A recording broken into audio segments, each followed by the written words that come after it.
सुरुवातीलाच महत्त्वाची बातमी राज्याच्या राजकारणातून.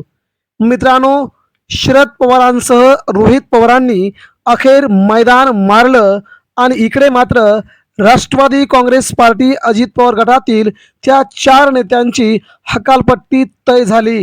इकडे पवारांनी शेवटचा डाव टाकला आणि महाराष्ट्राचं राजकारण अवघ्या एका दणक्यात बाजूला फिरलं. नेमकं काय घडलंय? रोहित पवार यांनी अजित पवार यांच्या मारेकऱ्यांसाठी नेमका काय दिला इशारा आणि महाराष्ट्राच्या राजकारणात काय घडते जाणून घेऊया पुढच्या एका मिनिटात. रोहित पवार यांच्या लढ्याला पहिलं यश मिळालं असून आता मात्र भाजप असेल किंवा राष्ट्रवादी काँग्रेस पार्टीचे अजित पवार गटातील काही नेते असतील यांना मात्र तोंडावरती पाडले रोहित पवारांनी. अजित पवारांच्या अपघातग्रस्त विमानाचा 3000 तासांचा रेकॉर्ड सध्या उपलब्ध नसल्याची धक्कादायक माहिती आता समोर आली आहे.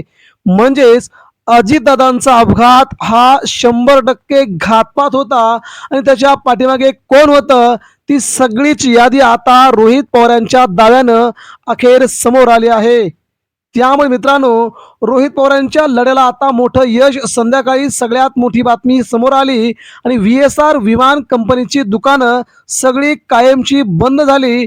DGCAच्या अहवालामध्ये अखेर ते सत्य समोर आल्यामुळे आता मात्र VSRचं कोणत्याही प्रकारचं फ्लाईट वापरलं जाणार नाही. ह्या लढ्याला रोहित पवारांनी जो लढा दिला होता त्याला पहिलं यश मिळालंय.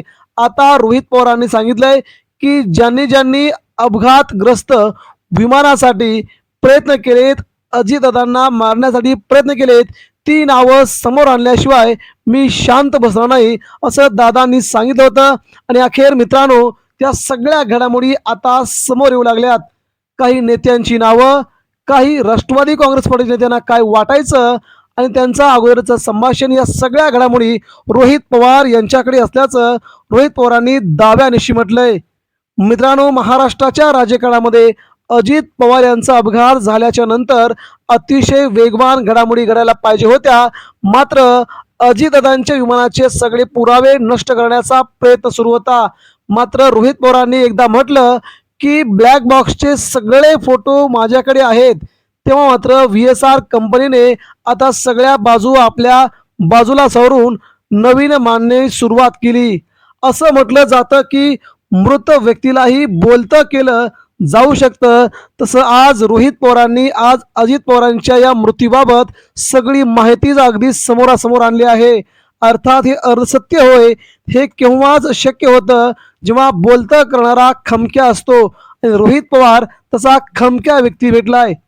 अजितदादांच्या अचानक अकाली गुढ जाण्यानंतर त्यांचे पुतणे आमदार रोहित पवार यांनी रात्रंदिवस मेहनत करून आपल्या काकाला बोलतं केलंय आणि अजितदादांनी जे सांगितलं ते एका पाठोपाठ 3 ते 4 पत्रकार परिषदा घेऊन महाराष्ट्र आणि देशासमोर मांडलं. आणि हो, ज्या अभ्यासपूर्ण आणि तंत्रशुद्ध पद्धतीने त्याने ते मांडले हे पाहून भल्या भल्यांचे धाबे दणाणले आहेत. राष्ट्रवादी काँग्रेस पार्टी अजित पवार गटातील काही नेत्यांचे देखील धाबे दणाणले आहेत अशी सध्या सूत्रांकडून माहिती मिळते आहे.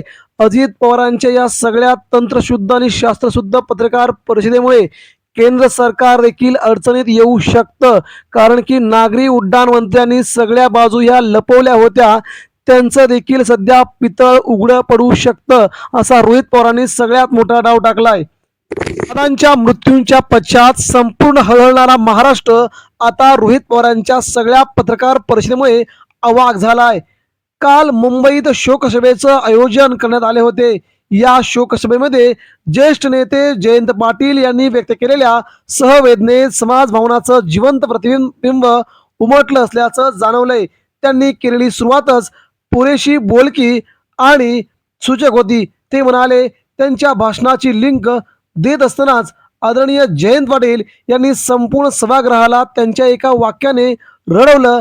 त्यामुळे अजितदादा पवार हे जरी त्यांच्या पक्षातील नेत्यांना आवडतं नेतृत्व नसलं तर देखील शरद पवारांच्या राष्ट्रवादी काँग्रेस पार्टीतील बऱ्याच नेत्यांसाठी अजित पवार हे सगळ्यात जवळचे मित्र होते.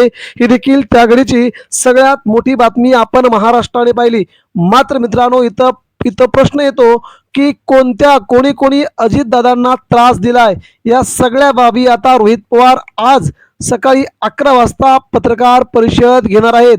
त्यामध्ये महत्त्वाचे ते उलगडे करणार आहेत. दिल्लीपासून ते गल्लीपर्यंत, मुंबईपासून ते दिल्लीपर्यंत सगळ्या घडामोडी त्या या पत्रकार परिषदेमध्ये मांडणार आहेत. त्यामुळे आता काही नेत्यांचे धाबे दणाणणार आहेत. त्यांची हकालपट्टी आता फिक्स झाली असून त्यांना राष्ट्रवादीमध्ये ठेवलं जाणार की राष्ट्रवादीतून त्यांची हकालपट्टी होणार हे आता लवकरच कळेल. मात्र सुनेत्रा वहिनींसह जय पवार यांना देखील आता काही लोकांवरती संशय येऊ लागला असून दादांच्या मृत्यूची चौकशी करावी अशी मागणी केली आहे. त्यामुळे आगामी काळात रोहित पवार आता कोणकोणत्या नेत्यांची सूचक नावं देतात हे महाराष्ट्राला पाहायचंय.